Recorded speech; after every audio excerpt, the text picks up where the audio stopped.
அஸ்ஸலாமு அலைக்கும் வரஹ்மத்துல்லாஹி வபரகாத்துஹு. இன்றைக்கி நாங்கள் நம்மளோட ஏலெவல் இஸ்லாம் டியூட்டோரியல் கிளாஸில் 10வது கிளாஸில் ஜாயின் ஆகியிருக்கிறோம். இன்றைக்கி நாங்கள் ஈமானில் முரண்பட்ட சிந்தனைகளும் கொள்கைகளும் என்ற தலைப்பின் கீழ் நாங்கள் இன்றைக்கி படிக்கலாம். எங்களுக்கு எல்லாருக்குமே தெரியும் அலி ரலியல்லாஹு தஆலா அன்ஹு அவங்கள பற்றி. அதாவது அலி ரலியல்லாஹு தஆலா அன்ஹு அவங்க இஸ்லாத்தினுடைய 4வது ஹலீஃபாவாக காணப்படுறாங்க.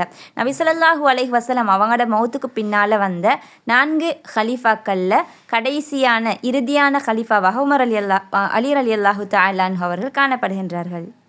நபி அவங்களோட வஃபாத்தை தொடர்ந்து ஹுலஃபா ராஷிதுன்களாக பதவியேற்ற இந்த ஹலீஃபாக்கள் அவங்களோட காலங்களில் பல்வேறுபட்ட பிரச்சினைகள் பல்வேறுபட்ட சோதனைகளுக்கு மத்தியில் தான் அவங்க ஆட்சியை நடத்தி கொண்டு வராங்க. இருந்தாலும் கூட உமர் ரலியல்லாஹு தஆலா அன்ஹு அவர்கள், அபூபக்கர் ரலியல்லாஹு தஆலா அன்ஹு அவங்க, உஸ்மான் ரலியல்லாஹு தஆலா அன்ஹு அவங்க, இந்த 3 கலீஃபாக்கள் அவங்கள விடவும் இறுதியாக வந்த அலி ரலியல்லாஹு தஆலா அன்ஹு அவங்களோட காலத்தில் தான் பல்வேறு முரண்பாடுகள், பல்வேறு பிரச்சனைகள், பல்வேறு சோதனைகள் ஏற்படக்கூடிய ஒரு காலகட்டமாக அந்த காலம் மாறினுச்சு. ஏன்னு சொன்னால் அலி ரலியல்லாஹு தஆலா அன்ஹு அவங்க பதவியேற்றத்துக்கு முன்னாடியே உஸ்மான் ரலியல்லாஹு தஆலா அன்ஹு அவங்க கொல்லப்படுறாங்க. ஸோ அவங்க கொல்லப்படுறதை தொடர்ந்து அவங்களோட கொலைக்கு யார் காரணம், இந்த இவங்களை படுகொலை செஞ்சவங்களுக்கு தக்க தண்டனை வாங்கி கொடுக்கணும் இடத்துல முஸ்லீம்கள் மிக உறுதியாக இருந்தார்கள்.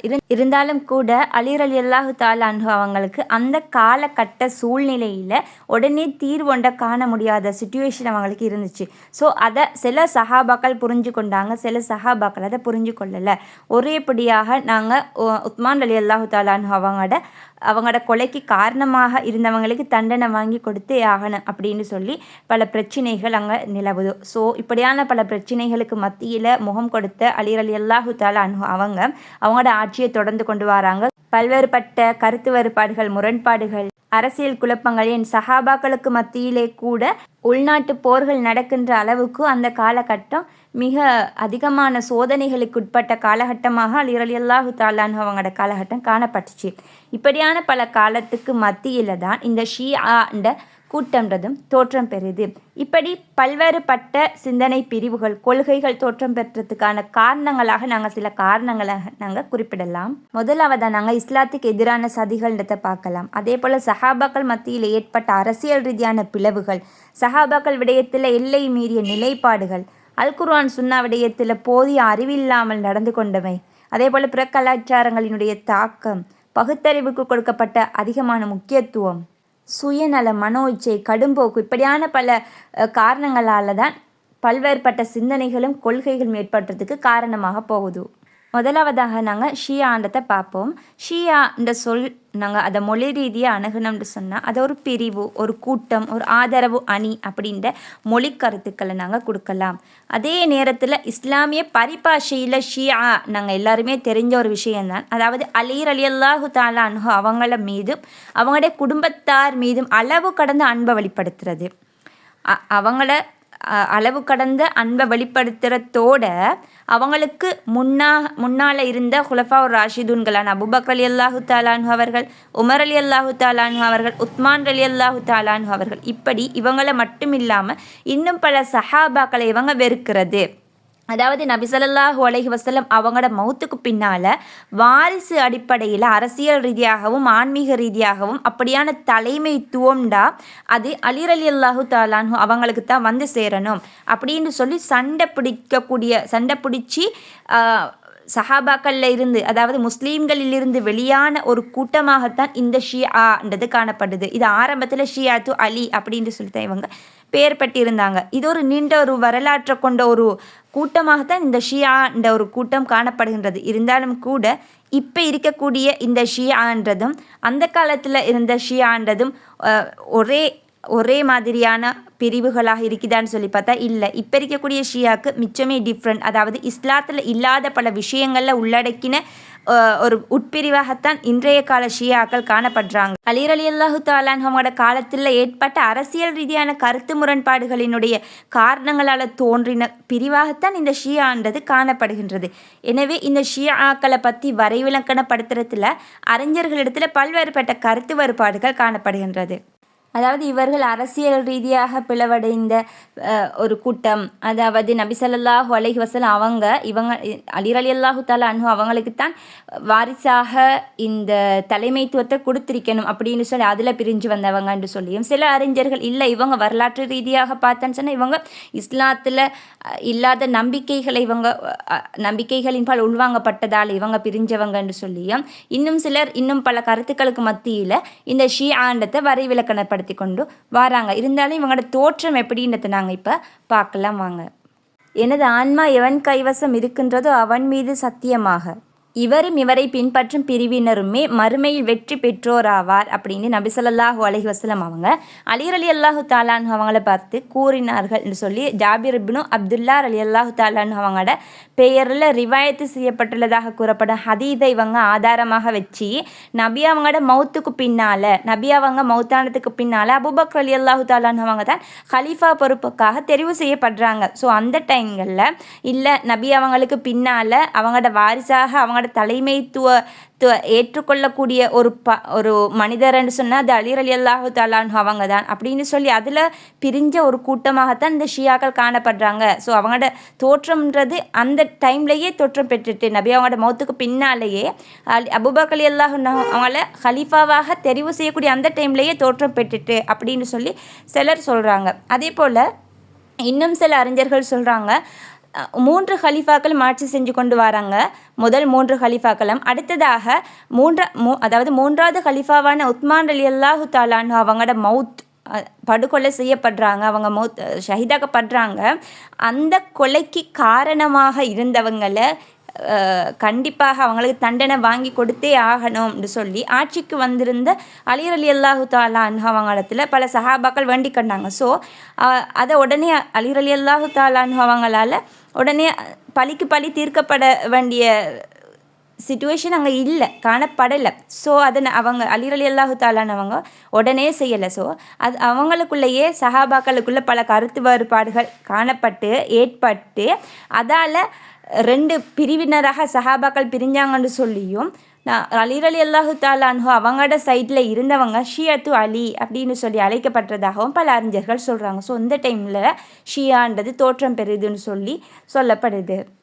இன்னும் பல அறிஞர்கள்ற கருத்து தான் இஸ்லாமிய பேரரசு மிச்சம் பலம் பெற்றிருக்கக்கூடிய ஒரு பேரரசாக காணப்படுகின்றது. ஸோ அந்த பேரரசை வீழ்த்தணுன்றதுக்காக உஸ்மான் ரலியல்லாஹு தஆலா அன்ஹு அவங்களோட காலத்தில் முஸ்லீம்ட பேரில் ஒரு யூதன், அதாவது அப்துல்லா இப்னு சஃபா என்று சொல்லப்படக்கூடியவன் தன்னை முஸ்லீம் என்று சொல்லிக்கொண்டு முஸ்லீம்களுக்குள்ளேயே தன்னையும் ஒரு முஸ்லீமாக காட்டிக்கொண்டு உறவாடி இந்த முஸ்லீம் சமூகத்தை வீழ்த்தணுன்றதுக்காக அவன் ஒரு உந்து சக்தியாக பயன்படுத்தி ஒரு மக்கள் கூட்டத்தையே அணிதிரளச் செய்தான். அந்த மக்கள் கூட்டம் தான் ஷியாக்கள் அப்படின்னு சொல்லி சில அறிஞர்கள் சொல்கிறத நாங்கள் பார்க்கலாம். இன்னும் சில அறிஞர்கள் சொல்கிறாங்க எசீதுடைய காலத்தில் அலி ரலியல்லாஹு தஆலா அன்ஹு அவங்களோட மகன் ஹுசைன் ரலியல்லாஹு தஆலா அன்ஹு அவங்க ஈராக் மக்களோட அழைப்பை ஏற்று போகிறாங்க. ஸோ அங்கே போய் கொண்டிருக்கிற டைமில் கர்பலான்ற இடத்துல அரச படையினரால் மிக துக்ககரமான ஒரு முறையில் கொலை செய்யப்படுறாங்க ஹுசைன் ரலியல்லாஹு தஆலா அன்ஹு அவங்க. இதை கேட்டு இதனால் கோபப்படைஞ்ச இவங்களோட ஹுசைன் ரலியல்லாஹு தஆலா அன்ஹுவோட ஆதரவாளர்கள் அவங்களுக்கு எதிராக, அதாவது யார் ஹுசைன் ரலியல்லாஹு தஆலா அன்ஹு அவங்கள இப்படி மிச்சம் துக்ககரமான முறையில் இவங்களை கொலை செஞ்சாங்களோ அவங்களுக்கு எதிராக எங்களோட உயிரை கூட நாங்கள் அர்ப்பணிப்போம், எங்களோட உயிரையும் அர்ப்பணித்து இந்த உம்மையா ஹிலாஃபத்துக்கு எதிராக போராடுவோம் அப்படின்னு சொல்லி சத்திய பிரமாணம் செய்து கொண்ட ஒரு கூட்டம் தான் இந்த ஷியாக்கள் அப்படின்னு சொல்லியும் சில அறிஞர்கள் சொல்கிறாங்க.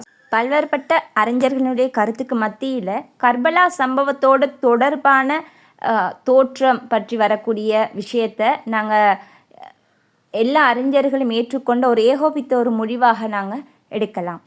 அடுத்ததான் நாங்கள் நேரத்தோட பார்த்தோம் ஷியாக்கள் ஆரம்பத்தில் காணப்பட்ட இந்த ஷியாக்கள்ன்றவங்க இப்போ இருக்கிறவங்களுக்கு மிச்சம் டிஃப்ரெண்ட். அதாவது முஸ்லீம்களாகத்தான் அந்த காலத்து ஷியாக்கள் காணப்பட்டாங்க. அதான் எப்படி சஹாபாக்கள்லேருந்து பிரிஞ்சவங்க தானே, 2 சஹாபாக்கள் கூட்டம் ஏதோ ஒரு முரண்பாட்டில் பிரிஞ்சவங்க தானே ஷியாக்கள்ன்றவங்க. ஸோ அவங்க இஸ்லாத்துக்கு முரணானவங்களாக இருக்கல.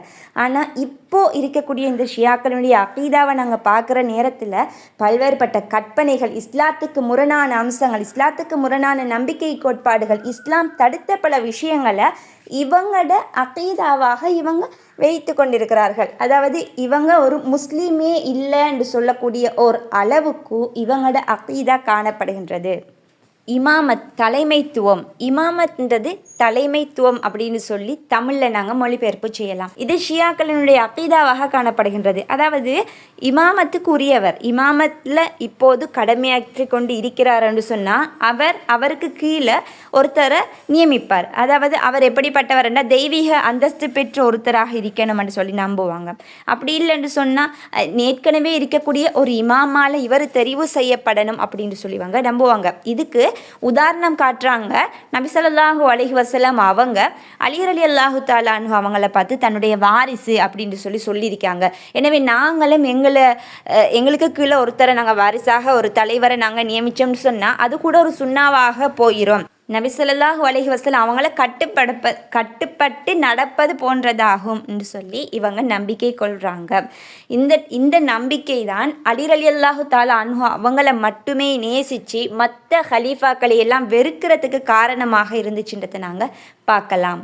இந்த ஹதீத் கதிர்க்கும் இடத்துல வச்சு சொல்லப்பட்டுச்சுன்னு சொல்லி ஒரு போலியான ஒரு ஹதீத்தை இவங்க ஆதாரமாக கொள்வது. இப்படி இவங்க முன்வைக்கக்கூடிய இந்த கோட்பாட்டில் பல்வேறு குறைபாடுகளை நாங்கள் காணலாம். அதில் முதலாவதாகவே நாங்கள் இதை சொல்லக்கூடிய கதிர்க்கும் தொடர்பாக வந்திருக்கக்கூடிய ஹதீத்தினுடைய நம்பகத்தனமற்ற தன்மை, அதாவது போலி ஹதீத். அது முதலாவது, அது போலி ஹதீத். அடுத்தது இமாம் யாருன்றதை தீர்மானிக்கிறதுல ஷியாக்கள்டத்தில் காணப்படக்கூடிய கருத்து வேறுபாடுகள். அடுத்தது இமாம்களினுடைய எண்ணிக்கையில் காணப்படக்கூடிய கருத்து வேறுபாடுகள், அதாவது அவங்களுக்குள்ளேயே பல கருத்து வேறுபாடுகள். அதே போல் இமாம்களுடைய எண்ணிக்கை 12ஓட முற்று பெறுறது. இமாமியத் கோட்பாடு ஷியாக்கள் கூறும் ஆரம்ப கால இமாம்களிடத்தில் காணப்படாமை. அதே போல் ஷியாக்களுடைய நம்பிக்கை அந்தந்த காலங்களில் தோன்றிய அரசியல் பின்னணியின் பின்புலத்தில் மாற்றங்களுக்குள்ளாக்கப்படுறமை. அதே போல் பிற கலாச்சாரங்களினுடைய செல்வாக்கு செலுத்தியமை. இப்படி பல்வேறுபட்ட காரணங்களை நாங்கள் இதற்கு குறிப்பிடலாம். இமாமியத் சிந்தனையின் வரலாற்று சுருக்கம்.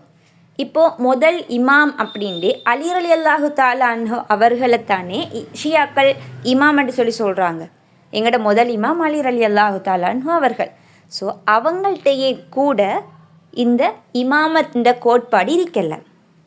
அப்படி ஒரு கோட்பாடு இருந்துச்சுன்னு சொன்னால் அலி ரலியல்லாஹு தஆலா அன்ஹு அவங்க ஹலீஃபாக்களை வெறுத்திருப்பாங்க. சரியா? நவுது பில்லாஹி மின் அல்லாஹ் தஆலா பாதுகாக்கணும். அவங்கெல்லாம் சொர்க்கவாசிகள் அப்படின்னு சொல்லி சொர்க்கவாசிகளோட பட்டியலில் அவங்களோட பேர் கூறப்பட்டு வந்த சஹாபாக்களில் ஒருத்தர் தான் அலி ரலியல்லாஹு தஆலா அன்ஹு அவங்க. ஸோ அவங்க எந்த ஒரு சஹாபாக்களை வெறுக்கவும் இல்லை, இஸ்லாத்துக்கு எதிரான பல நம்பிக்கைகள் அவங்க தூண்டிவிடவும் இல்லை. சரி, இதெல்லாம் பின்னால் இட்டுக்கட்டப்பட்ட பல செய்திகளாகத்தான் இது காணப்படுகின்றது. ஸோ இவங்க இமாமத் சிந்தனை, இமாமத் என்ற கோட்பாடு இது இவங்கள்ட்ட எப்போதுமே காணப்படலை. அதே போல தான் அலி ரலியல்லாஹு தஆலா அன்ஹு அவங்களோட மகன்மார் ஹசன் ஹுசைன் எங்களுக்கு தெரியும். அவங்க கூட யார் சஹாபாக்களை வெறுக்கலை. ஏனைய அந்த முந்திய 3 ஹலீஃபாக்களையும் அவங்க வெறுக்கல்ல. அதே போல் அலி இப்னு ஹுசைன் ரலியல்லாஹு அன்ஹு, ஹுசைன் ரலியல்லாஹு அன்ஹு மகன், அவங்களும் இப்படி அவங்களோட பரம்பரையை நாங்கள் எடுத்து பார்க்கக்குள்ள அலி ரலியல்லாஹு தஆலா அன்ஹு அவங்களோட எப்படி நேசித்தாங்களோ, அதாவது தன்னுடைய தந்தையை எப்படி நேசித்தாங்களோ அதே மாதிரி தான் ஏனைய ஹலீஃபாக்களையும் நேசிக்கிறாங்க. இப்போது அலி இப்னு ஹுசைன் அவங்களுக்கு 2 பிள்ளைகள் இருக்காங்க. 2 பிள்ளைகள் இருந்துச்சு. அதில் முதலாவது ஜெயித், 2வது முஹம்மத் அப்படின்னு சொல்லி 2 ஆண் குழந்தைகள் இருக்கிறாங்க. ஸோ இந்த 2 பேரில் இவர் ஜெயித்ன்றவர் என்ன செய்கிறார், அவர் தன்னுடைய தந்தை ஹிலாஃபத் பொறுப்புக்கு வரக்கூடிய ஒருத்தராக இருக்கணும், இருந்தாலும் நான் ஏனைய சஹாபாக்களை வெறுக்க மாட்டேன், ஏன்னா என்னுடைய தந்தை அவங்கள வெறுக்கல, ஏனைய 3 ஹலீஃபாக்களை முதல் 3 ஹலீஃபாக்களை நான் வெறுக்க மாட்டேன் அப்படின்னு சொல்லி அவங்க ஒரு பிடியில் இருக்கிறாங்க. அதாவது ஏனைய சஹாபாக்கள் அவங்க வெறுக்கலை. ஷியாக்களோட கருத்து என்ன, அலி ரலியல்லாஹு அன்ஹு அவங்கள தவிர மற்ற சஹாபாக்கள் அவங்க வெறுக்கிறது அவங்களோட பண்பாக காணப்படுகின்றது. இமாம் ஜெயித் அவங்கள்ட்ட முதல் ஹலீஃபாக்களை பற்றி விசாரித்த டைமில் அவங்க நல்ல விஷயங்களாகத்தான் இந்த முதல் ஹலீஃபாக்களை பற்றியும் சொன்னாங்க. ஸோ இவங்களோட இந்த சிந்தனை, இவங்களோட இந்த கருத்தால் கொஞ்சம் பேர் கோபப்படுறாங்க. ஸோ கோபப்பட்டு பிரிஞ்சு போனவங்க தான் இந்த ராஃபில்கள் அப்படின்னு சொல்லி அழைக்கப்படுறாங்க. ஸோ இமாம் ஜெயித் அவங்க உமையாக்கள்ட இந்த அடாவடித்தனத்தையெல்லாம் இல்லாமல் ஒழிச்சு கட்டணுன்றதுக்காக பல போர்களை இவங்க மேற்கொள்கிறாங்க. இப்படி மேற்கொள்ளப்பட்ட போரில் இவங்க ஹிஜ்ரி 122 கொலை செய்யப்படுறாங்க. இவங்களுக்கு பின்னால் உருவான ஒரு பிரிவு தான் ஜெய்திக்கள் அப்படின்னு சொல்லி அழைக்கப்படுகின்றார்கள். இப்போது இமாம் முஹம்மது அவங்களுக்கு பின்னால் வந்த இமாம் ஜாஃபர் சாதிக் ரஹிமஹுல்லா அவங்க எப்படி முன்னுக்கு இருந்தவங்க ஹலீஃபாக்கள் மீது அன்பு மரியாதை வச்சுருந்தாங்களோ அதே மாதிரி இவங்களும் அன்பு மரியாதையும் வச்சிருக்கிறாங்க. அதே போல் இவங்களுக்கு பின்னால் இப்போ ஷியாக்கள் இருந்தாலும் இவங்க ஷியாக்களோட நம்பிக்கைன்றது இவங்கள்ட்ட ஒரு பொது காணப்படலை. இவங்க முஸ்லீம்களுக்கு உரிய ஒரு மனிதராக, ஒரு பொதுவான ஒரு மனிதராகத்தான் இந்த ஜாஃபர் சாதிக் ரஹிமஹுல்லா இவங்க காணப்படுறாங்க. அதே போல் இவங்களுக்கு பின்னால் வந்த மூசா இப்னு ஜாஃபர் ரஹிமஹுல்லா அவங்க அடுத்த ஒரு இமாமாக கருதப்படுறாங்க. இவங்க இந்த இமாமாக இருக்கக்கூடிய காலத்தில் தான் அப்பாசியர்கள் அவங்களுக்கு சார்பாக அஹ்லுல் பைத் ஆதரவாளர்களை இணைச்சி கொண்டாங்க. ஸோ இவங்க என்ன செய்கிறாங்க, அப்பாசியர்களுக்கு நாங்கள் ஆதரவளிக்கிறதன் மூலமாக அரசியல் தலைமைத்துவத்தை அலி ரலியல்லாஹு தஆலா அவங்களோட பரம்பரைக்கு நாங்கள் பெற்றுக் கொடுக்க முடியும்னு சொல்லி நம்புகிறாங்க. இருந்தாலும் அப்பாசியர்கள் அதை அவங்களுக்கு கொடுக்கலை. அவங்களோட எதிர்பார்ப்புகள் எதையுமே அவங்க நிறைவேற்றலை. அப்போது அந்த நிறைவேற்றாமல் இருந்த அந்த ஏமாற்றத்துடையே அந்த நிலையில் அலி அர்-ரில்லா அவங்க என்ன செய்கிறாங்க, இமாம் அலி அர்-ரில்லா அவங்களுக்கு மரணம் ஏற்படுது. ஸோ இவங்க இந்த திடீர்னு மாதிரிக்கு இவங்களுக்கு திடீர் மரணம் ஏற்பட்ட உடனே இது அப்பாசியர்களுடைய சூழ்ச்சி தான் அப்படின்னு சொல்லி அப்பாசியர்களை சந்தேகித்து அவங்களுக்கு எதிராக கிளர்ச்சிகளை மேற்கொள்கிறாங்க. இப்போது இந்த காலத்தில் இவங்க அபூ தாலிபிட பேரில் தொடங்கினத்தால் இவங்க தாலிபீன்கள்னு சொல்லி அழைக்கப்படுறாங்க. இப்போது அப்பாசிய ஹிலாஃபத்துக்கு எதிராக தாலிபீன்களும் கிளர்ச்சி செஞ்சு கொண்டிருக்காங்க. தாலிபீன்கள் கிளர்ச்சி செஞ்சு கொண்டிருக்கக்கூடிய டைமில் பாரசீகர்களும் அதே சமகாலத்திலேயே இவங்க அந்த அப்பாசிய ஆட்சிக்கு எதிராக கிளர்ச்சி செஞ்சு கொண்டிருக்கிறாங்க. ஸோ அப்பாசிய ஹிலாஃபத்ன்றது ஒரு பொற்காலம் அப்படின்னு சொல்லி நாங்கள் படிச்சிருக்கிறோம். ஸோ அந்த பொற்காலமாக இருந்த அந்த ஒரு பலம் பெற்றிருந்த ஒரு பேரரசை நாங்கள் வீழ்த்துறது ஒரு மிச்சம் ஈஸியான காரியம் அல்லன்றதை அவங்க உணர்ந்து பாரசீகர்கள் தாலிபீன்களுடைய ஆதரவை பெற்றாங்க. இதன் மூலம் நாங்கள் இந்த அப்பாசியர்களை வீழ்த்தலாம்னு சொல்லி இவங்க நினைக்கிறாங்க. எனவே இந்த பாரசீகர்கள் இந்த இணைப்பை பெறுவதன் மூலமாக வெறும் அரசியல் பிரிவாக மட்டும் இருந்த அவங்களோட பிரிவு இப்போது சமய பிரிவு தோன்றதுக்கு காரணமாக அமையுது. இப்போ அரசியல் பிரிவு தான் இவங்களுக்குள்ளே நிலவுது. இப்போது இவங்க பாரசீகர்கள் தாலிபீன்களுடைய ஆதரவை பெறுறாங்க. ஸோ இவங்க அஹ்லுல் பைத் ஆதரவாளர்களிடத்தில் முஸ்லீம்களுக்குள்ளேயே பாரசீக நம்பிக்கைகள் வளருது. பாரசீக நம்பிக்கைகள் எல்லாம் கலந்து இவங்களோட நம்பிக்கையோட இந்த பாரசீகமும் இணையுது. ஸோ ஷியாண்ட பிரிவு ஒரு சமய பிரிவு தோன்றதுக்கு காரணமாக அமையுது.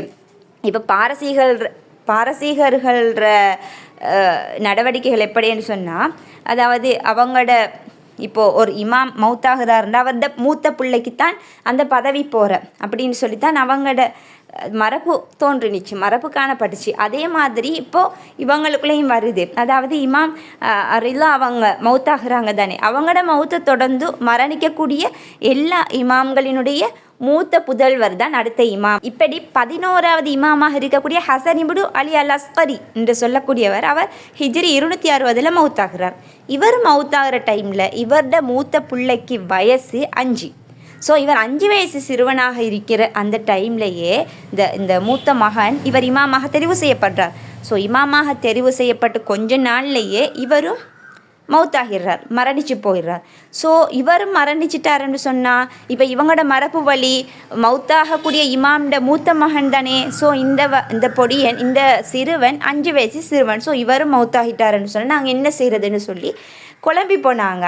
ஸோ குழம்பி போனவங்க என்ன செய்கிறதுன்னு சொல்லி எதுவுமே தெரியாமல் இவங்க ஷியாக்கள் இமாம் மரணிச்சார் என்று சொல்லாமல் தற்காலிகமாக மறைஞ்சிட்டாரே என்று சொல்லி ஒரு நம்பிக்கையை உருவாக்குறாங்க. ஸோ மறைந்து விட்டார், மறைஞ்சிட்டுன்றதும் அவங்களோட ஒரு நம்பிக்கை கோட்பாடில் காணப்படுகின்றது. இதைத்தான் அவங்க கஃபா அப்படின்னு சொல்லி சொல்கிறாங்க. அதாவது மறைவு. கஃபான்றது மறைவு. இப்போது ஷியாக்களோட கடைசி இமாம் எங்கன்ற விஷயத்தில் ஷியாக்களுக்கு மத்தியிலேயே பல்வேறுபட்ட கருத்து வேறுபாடுகள் நடக்குது. இப்போது 5 வயசு சிறுவர் அவர் மௌத்தாகிட்டார். அவர் மௌத்தானதுக்கு பின்னால் நாங்கள் யாரை அடுத்த இமாமை தெரிவு செஞ்சதில் கலவரம் அடைஞ்ச இந்த ஷியாக்கள் என்ன செய்கிறாங்க, அவர் மறைஞ்சு வாழ்கிறார்னு சொல்லக்கூடிய ஒரு நம்பிக்கையை உருவாக்குறாங்க. அது அவங்களாகவே உருவாக்கி கொண்ட கஃபான்ற ஒரு நம்பிக்கை சரியா. இப்போது இவங்க இப்போ வரைக்கும் நம்புறது எங்களோட கடைசி இமாம் ஒரு பதுங்குக்குழிக்குள்ளே மறைஞ்சு வாழ்கிறார், அவர் ஹஃபா இந்த அடிப்படையில் வாழ்கிறார். ஸோ இது எங்களோட நம்பிக்கை கோட்பாட்டில் ஒன்றாக காணப்படுகின்றதுன்றது ஷியாக்கள் நம்புகிறாங்க. அடுத்ததான் ரஜியா. இப்போது மறைஞ்சு வாழ்கிறவர் இருக்கிறது தானே, இவர் திரும்ப மீண்டு வருவார், அதான் ரஜியான்றது. தமது மறைந்து போன இமாம் மீண்டு வருவார் என்று சொல்லியும் அவர் அந்த ஷியாக்களினுடைய உரிமைகள் அனைத்தையுமே மீட்டி கொடுப்பார்ன்றது இவங்களோட நம்பிக்கையாக காணப்படுகின்றது. அதே போல் அடுத்ததான் இஸ்மத்னு சொன்னால் அதோட மொழி கருத்து தடுப்பு பாதுகாப்பு என்று சொல்லி குறிப்பிடப்படுகின்றது. ஸோ அகீதாத் பரிபாஷையில் பாவங்கள் தவறுகள் செய்கிறதுலேருந்து பாதுகாக்கப்படுறதுக்கு இஸ்மத் அப்படின்னு சொல்லி நாங்கள் குறிப்பிடுறோம். ஸோ அப்படி அதாவது அந்த பாவத்திலிருந்து விலக்களிக்கப்பட்டவர் தான் மஅசூம், அதாவது பாவத்திலிருந்து இவர் பாதுகாக்கப்பட்டவர்னு சொல்லி நாங்கள் அவங்கள சொல்லலாம். இப்படி ஷியாக்களும் என்ன செய்கிறாங்க, அவங்களோட இமாமாக இருக்கிறவங்க எந்த ஒரு டைம்லையும் அவங்க சிறிய பாவமோ அல்லது பெரிய பாவமோ இல்லை வேண்டுமென்றோ இல்லை மறதியாக கூட அவங்க என்ன செய்ய மாட்டாங்க, பாவமே செய்ய மாட்டாங்கன்றது தான் இவங்களோட நம்பிக்கை. அல்லாஹ் எங்களை பாதுகாக்க வேண்டும். தக்கியான்னு சொல்கிறதும் அதோட மொழிக்கருத்து பாதுகாத்து கொள்வதுன்றதை குறிப்பிடுகின்றது. அதாவது இவங்க பிரச்சார நடவடிக்கைகளில் ஈடுபட்டு கொண்டிருக்கிற டைமில் இவங்களுக்கு எதிராக பல கேள்விகள் முரண்பாடுகள் நிலவுகின்ற டைமில் இவங்க என்ன செய்வாங்கன்னு சொன்னால் அவங்களோட அகீதா நம்பிக்கைக்கு முரணாகவே வெளிப்படுத்துவாங்க, சில தந்திரோபாயமான விஷயங்களை வெளிப்படுத்துவாங்க. இது இவங்களோட நம்பிக்கை கோட்பாட்டில் ஒன்று அப்படின்னு சொல்லி ஷியாக்கள் வெளிப்படுத்துகிறாங்க. இதை ஈமான் கொள்ளாதவர் ஷியாவே இல்லை. அதாவது இவங்க யார்கிட்ட தக்கியா இல்லையோ அவரிடத்துல ஈமான் இல்லைன்றது இவங்களோட நம்பிக்கையாக காணப்படுகின்றது. பார்த்திங்களா, இப்போது இவங்க பிரச்சார நடவடிக்கைகளில் ஈடுபட்டு கொண்டிருக்கிற டைமில் இவங்களுக்கு முரணாக வெளிப்படுத்தக்கூடிய தந்திரோபாயமான செயற்பாடுகளை தான் இது குறிக்குது. அதாவது அவங்களோட நம்பிக்கைக்கு முரணாகவே இது காணப்படும் என்று சொல்லி அதுவும் ஒரு நம்பிக்கை என்று சொல்லி இவங்க சொல்கிறாங்க. அடுத்ததான் தீனான்னு சொன்னால் மொழி ரீதியாக களிமண் அப்படின்னு சொல்லி பொருள் தருது. இப்போ ஷியாக்கள் இடத்துல ஒரு நம்பிக்கை இருக்குது, ஹுசைன் ரலியல்லாஹு தஆலா அன்ஹு அவங்களோட அடக்கஸ்தலத்திலிருந்து பெறப்பட்ட அந்த களிமண் இருக்குத்தானே, அது பல்வேறுபட்ட நோய்களுக்கு நிவாரணம் அப்படின்னு சொல்லி இவங்க நம்புகிறாங்க. ஸோ இதுவும் எங்களோட நம்பிக்கை கோட்பாடுன்னு சொல்லி ஷியாக்கள் குறிப்பிட்டுட்டாங்க. அதே போல் முத்துஆன்னு சொல்கிறது ஒரு இன்பப் பொருள்னு சொல்லி பேரளிக்கப்படுகின்றது, மொழி ரீதியாக சொல்லப்படுது. இப்போது முத்துஆன்னு சொல்கிறது இஸ்லாத்தில் ஹராம், அது கூடாது.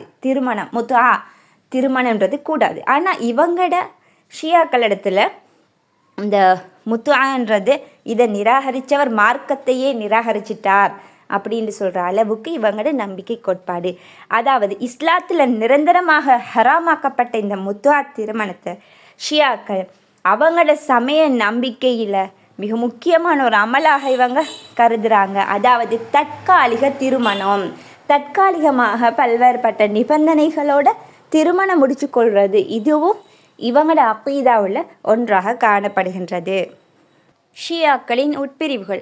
இப்போ நபி ஸல்லல்லாஹு அலைஹி வஸல்லம் அவங்களுக்கு பின்னால் அலி ரலியல்லாஹு தஆலா அன்ஹு அவங்க தான் ஹலீஃபாவாக வரணும் அப்படின்னு சொல்லி அதுக்கு பின்னால் 4வது ஹலீஃபாவாக பதவியேற்று அதுக்கு அலி ரலியல்லாஹு தஆலா அன்ஹு அவங்களோட மௌத்துக்கு பின்னால் ஹுசைன் ரலியல்லாஹு தஆலா அன்ஹு அவங்களும் ஆட்சி செஞ்சு அவங்களுக்கு பின்னால் எங்களோட இமாம் யாருன்ற விஷயத்துலையும் பல்வேறு கருத்து வேறுபாடுகள் பட்டு அதுக்கு பின்னால் வந்த இமாம்களுக்கு பின்னால் யாரை நாங்கள் இமாமாக வச்சுக்கொள்வது, எப்படி நாங்கள் வழி நடாத்துறது என்று சொல்லப்படக்கூடிய விஷயத்தில் பல்வேறு கருத்து வேறுபாடுகள் இந்த ஷியாக்குள்ளேயே ஏற்படுது.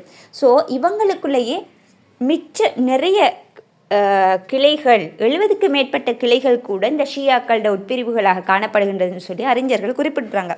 அதில் மிக முக்கியமான பிரிவினராக நாங்கள் கொஞ்சம் பேரை நாங்கள் பார்ப்போம். அதில் முதலாவது இத்னா அசரியான்னு சொல்கிறவங்க. இவங்களை ஏன் இத்னா அசரியான்னு சொல்கிறோம்னா, இவங்க 12 வரை சார்ந்தவர், அதாவது 12 பேர் கொண்ட கூட்டம்தான் இவங்க. 12 பேர் சேர்ந்தவர்கள் என்று சொல்கிறதுக்கு தான் நாங்கள் இத்னா அசரியான்னு சொல்லி யூஸ் பண்ணுறோம். அதாவது 12 பேர் தான் இவங்களோட இமாமாக இருக்க முடியும், 12 பேருக்கு மேலே எங்களோட இமாம் இல்லை என்று சொல்லி இவங்க நம்புகிறாங்க. இப்போ வரைக்கும் இத்னா அசரியாண்ட ஷியாக்கள் தான் உலகத்தில் அதிகமாக காணப்படுறாங்கன்னு சொல்லி அறிஞர்கள் சொல்கிறாங்க. அடுத்தது இஸ்மாயிலியா இந்த கூட்டம். ஜாஃபர் சாதிக் ரஹிமஹுல்லா அவங்களோட மூத்த பிள்ளையை பின்பற்றக்கூடிய ஒரு கூட்டமாகத்தான் இந்த இஸ்மாயிலியாண்டவங்க காணப்படுறாங்க. ஏன்னா அவரோட மூத்த பிள்ளையோட பேர் இஸ்மாயில், ஸோ அவரை பின்பற்றவங்க இஸ்மாயிலியான்னு சொல்லி அழைக்கப்படுறாங்க. இவங்க எப்படி நம்புகிறாங்கண்டா, வாக்களிக்கப்பட்ட மஹதி தான் இவர் இப்போ மௌத் ஆகலை, இவர் மீண்டும் பிறந்து வருவார்னு சொல்லி இவங்க நம்புகிறாங்க. ஆனால் ஜாஃபர் சாதிக் ரஹிமஹுல்லா அவங்க உயிரோடு இருக்கிற அந்த டைம்லேயே அவங்களோட மகன் இஸ்மாயில் ரஹிமஹுல்லா அவங்க மௌத்தாகிட்டாங்கன்னு சொல்லி ஷியாக்கள் நம்புகிறாங்க. அதையும் நாங்கள் இதில் குறிப்பிடலாம். அடுத்தது தான் ஃபாத்தினிகள்னு சொல்கிறவங்க. இவங்க மிக மோசமான ஒரு ஷியா கூட்டமாக இவங்க காணப்படுறாங்க.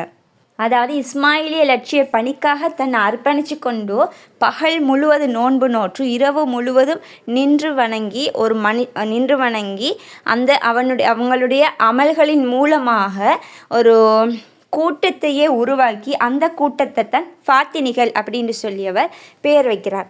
அதை இஸ்லாமிய வரலாற்றில் இது ஒரு மிக முக்கியமான இஸ்லாத்துக்கு எதிரான ஒரு கூட்டம் அப்படின்னு சொல்லியே நாங்கள் இதை சொல்லலாம். அதாவது இவங்க மதுவை ஹலாலாக்கி கொண்டாங்க. 5 நேர தொழுகைகளை 2 நேர தொழுகைகளாக அவங்க தங்களுக்கு ஏற்ற மாதிரி அவங்க தொழுகைகளை ஆக்கி கொண்டாங்க. அதே போல் அவங்களுக்கு எதிரான முஸ்லீம்களை கொலை செய்கிறத இவங்க ஹலாலாக்கி கொண்டாங்க. இவங்க மக்காவுக்கு போய் பல்லாயிரக்கணக்கான யாத்திரிகளை இவங்க கொலை செஞ்சாங்க. இப்படி பல்வேறு அநியாயங்களை செய்யக்கூடிய ஒரு கூட்டத்தினராகத்தான் இந்த ஃபாத்தினிகள்னு சொல்லப்படக்கூடியவங்க இவங்க காணப்படுறாங்க. பிற்காலத்தில் இவங்களுக்குள்ளேயே பல்வேறுபட்ட கிளைகள் தோன்றுதோ. அடுத்தது ஜெய்திக்கள்னு சொல்லக்கூடிய ஒரு ஷியா பிரிவு. இவங்களை பார்த்தோன்னு சொன்னால் இவங்க இஸ்லாத்துக்கு எதிரானவங்களாக இவங்க காணப்படலை. அதாவது ஹுசைன் ரலியல்லாஹு அன்ஹு அவங்களோட மகன் அலி அவங்களோட 2வது புதல்வர் ஜெயித் ரஹ்மஹுல்லா அவங்கள பின்பற்றினவங்க தான் இந்த ஜெய்திக்கள்னு சொல்லி அழைக்கப்படுறவங்க. இவங்க அஹ்லு சுன்னா வல் ஜமாஅக்கு மிக நெருக்கமான ஒரு உறவாகத்தான் இவங்க காணப்படுறாங்க. ஏன்னு சொன்னால் நாங்கள் இவ்வளோ நேரமும் பார்த்த இந்த ஷியாக்களினுடைய அகீதாவாக காணப்படக்கூடிய விஷயங்கள் இவங்கள்ட்ட காணப்படலாம். இஸ்லாத்தில் என்னென்ன விஷயங்கள் இருக்குதோ அந்த விஷயங்களை தான் இவங்களும் ஏற்றுக்கொள்கிறாங்க, இவங்களும் பின்பற்றுறாங்க. ஆனால் ஜெயித் ரஹ்மஹுல்லா அவங்கள்ட்ட இருந்த ஒரே ஒரு மாற்று கருத்து, நபி அவங்களுக்கு பின்னால் அலி ரலியல்லாஹு தஆலா அன்ஹு அவங்க தான் ஆட்சி பொறுப்புக்கு வந்திருக்கணும்னு சொன்னது. அதற்காக மற்ற ஹலீஃபாக்கள் அவங்க வெறுக்கலை, அவங்கள குறை சொல்லவும் இல்லை. இவரது மாற்று கருத்து மட்டும்தானே தவிர இவர் இஸ்லாத்துக்கு எதிராக எந்த ஒரு நடவடிக்கையும் எந்த ஒரு செயலும் செய்யலை. ஸோ இது அஹ்லு சுன்னா வல் ஜமாஅக்கு நெருக்கமான ஒரு தொடர்பு கொண்ட ஒரு கூட்டமாகத்தான் இந்த ஜெய்திக்கள்னு சொல்லக்கூடிய ஒரு கூட்டம் காணப்படுகின்றது. அடுத்தது நுசைரிகள்னு சொல்லப்படக்கூடியவங்க. இவங்க முஹம்மது பின் நுசைர் என்று சொல்லப்படக்கூடியவரால் உருவாக்கப்பட்ட ஒரு ஷியா பிரிவாகத்தான் இந்த நுசைரிகள் என்று சொல்லப்படக்கூடியது காணப்படுகின்றது. இவங்க அலபியுன்கள் என்று சொல்லியும் அழைக்கப்படுறாங்க. இவங்க மிக மோசமான ஒரு கூட்டத்தினராக இவங்க காணப்படுறாங்க. எதெல்லாம் இஸ்லாம் ஹலாலாக்கி இருக்கின்றதோ அது எல்லாத்தையும் இவங்க ஹராம் அப்படின்னு சொல்லுவாங்க. அதே போல் அலி ரலியல்லாஹு தஆலா அன்ஹு அவங்களுக்கு தெய்வீக அந்தஸ்து இருக்கிறது அப்படின்னு சொல்லி இவங்க சொல்கிறாங்க, நவுது பில்லாஹி மின்ஹா. அதே போல் அலி ரலியல்லாஹு தஆலா அன்ஹு அவங்கள கொலை செஞ்ச இப்னு முல்ஜிமையும் இவங்க விரும்புகிறாங்க, நேசிக்கிறாங்க. இப்படி பல்வேறுபட்ட ஹராமாக்கப்பட்ட விஷயங்களை இவங்க செஞ்சு கொண்டிருக்கிறாங்க. இவங்களை பற்றி இப்னு தைமியா ரஹிமஹுல்லா அவங்க குறிப்பிட்ட டைமில் இவங்க யூதர்களை விடவும் கிறிஸ்தவர்களை விடவும் மிக மோசமானவங்க, யூதர்களையும் கிறிஸ்தவர்களையும் விட இவர்கள் நிராகரிப்பில் மிக கூடியவர்கள், முஸ்லீம்களுக்கு எதிராக யுத்தம் செய்த தாத்தாரியர்களை விடவும் இவர்கள் மிக ஆபத்தானவர்கள்னு சொல்லி இப்னு தைமியா ரஹிமஹுல்லா அவங்க சொல்லி காட்டுறதை நாங்கள் பார்க்கலாம். அதோடு சேர்த்து இவங்க அதிகமான முஸ்லீம்களையும் கொலை செஞ்சிருக்கிறாங்கன்றதை நாங்கள் வரலாற்றுகளில் அறிஞ்சு கொள்ள முடிகின்றது. அடுத்ததுதான் ஷியாக்கள் பற்றிய அஹ்லு சுன்னா அவர்களின் நோக்கு. அஹ்லு சுன்னாவை சேர்ந்தவங்க ஷியாக்களினுடைய உட்பிரிவுகளுக்கு ஏற்ப அவங்களோட கொள்கைகள், சிந்தனைகள், நடவடிக்கைகளுக்கு ஏற்ப அவங்கள 3 வகையினராக வகைப்படுத்துகிறாங்க. அதில் முதலாவது நேர்வழியில் செல்பவர்கள். இவங்களை பார்த்தோன்னா இவங்க அகீதா ரீதியில் இல்லாமல் மேலோட்டமான சில விஷயங்களில் மட்டும் இவங்க கருத்து வேறுபாடுகள் கொண்டவங்க. அதாவது நாங்கள் செய்திகளை பார்த்தோம், அவங்க முஸ்லீம்களுக்கு எதிரானவர்களாக செயற்படலை, முஸ்லீம்களோட எல்லா விஷயத்துலேயும் ஒத்து போகிறாங்க. ஜெயித் ரஹிமஹுல்லா அவங்க ஒரே ஒரு விஷயத்தில் தான் அவங்க மாற்று கருத்து கொண்டிருக்காங்கன்னு சொல்லி நாங்கள் பார்த்தோம். அதாவது நபி ஸல்லல்லாஹு அலைஹி வஸல்லம் அவங்களுக்கு பின்னால் அலி ரலியல்லாஹு தஆலா அன்ஹு அவங்களுக்கு தான் ஆட்சி பொறுப்பு வர வேண்டும் இந்த விஷயத்தில் தான் அவங்க மாற்று கருத்து கொண்டிருப்பதாக நாங்கள் பார்த்தோம். அடுத்ததான் வழிகேடர்கள். அகீதாவில் சில புதிய விஷயங்கள் அவங்க நினைச்சு கொண்டாலும் ஈமானினுடைய அடிப்படையான விஷயங்களில் அவங்க முரண்பட மாட்டாங்க. அதாவது அல் குர்ஆன் சுன்னாவுக்கு முரண்படாமல் அவங்களோட வாழ்க்கையை அமைச்சு கொள்ளுவாங்க. இதான் வழிகேடர்கள்னு சொல்கிறவங்க. அகீதாவில் தான் அவங்க என்ன செய்வாங்க, சில புதிய விஷயங்களை அமைச்சு கொள்வாங்க. அல் குர்ஆன் சுன்னாவுக்கு அவங்க விசுவாசம் கொண்டு தான் நடப்பாங்க. அடுத்தது காபிர்கள். மூன்றாவது காபிர்கள். அதாவது ஈமானின் அடிப்படை அம்சங்களில் அல் குர்ஆனுக்கும் சுன்னாவுக்கும் முரணாக விசுவாசம் கொள்பவர்கள். இஸ்லாம் எதையெல்லாம் தடுத்திருக்குதோ அதை இவங்க ஹலால் என்று சொல்லுவாங்க. இஸ்லாம் ஹராமாக்கினத்தை அவங்க கண்மூடித்தனமாக ஹலால் என்று சொல்லுவாங்க. இப்படியான கூட்டத்தினரை தான் காபிர்கள்னு சொல்லி ஷியாக்களுக்குள்ள வகைப்படுத்துகிறாங்க. அல்ஹம்துலில்லாஹ். எனவே பிள்ளைகள், நாங்கள் இன்றைக்கி படித்த பாடம் உங்களுக்கு யூஸ்ஃபுல்லாக இருந்துச்சுன்னு சொன்னால் உங்களோட நண்பர்களுக்கும் ஷேர் பண்ணிக்கோங்க. அடுத்தது டவுட்ஸுகள் இருந்துச்சுன்னு சொன்னால் கண்டிப்பாக கமெண்ட்டில் கேளுங்க. இன்ஷால்லா நான் ரிப்ளை தாரேன். என் பிள்ளைகள் கண்டிப்பாக லைக் பண்ணுங்கள், ஷேர் பண்ணுங்கள், மறந்துடாமல் சப்ஸ்கிரைப் பண்ணி சப்போர்ட் கொண்டு தாங்க. நிறைய பேர் சப்ஸ்கிரைப் பண்ணாமல் பார்த்து கொண்டிருக்கிறீங்க. ஸோ கண்டிப்பாக சப்ஸ்கிரைப் பண்ணிக்கோங்க. அப்போ தான் நாங்கள் அடுத்தடுத்து போடக்கூடிய வீடியோஸ் எல்லாம் உங்களுக்கு நோட்டிஃபிகேஷனில் அப்லோட் ஆகும். ஓகே, இன்ஷால்லா அடுத்த வீடியோவில் சந்திக்கலாம். அஸ்ஸலாமு அலைக்கும் வரஹ்மத்துல்லாஹி வபரகாத்துஹு.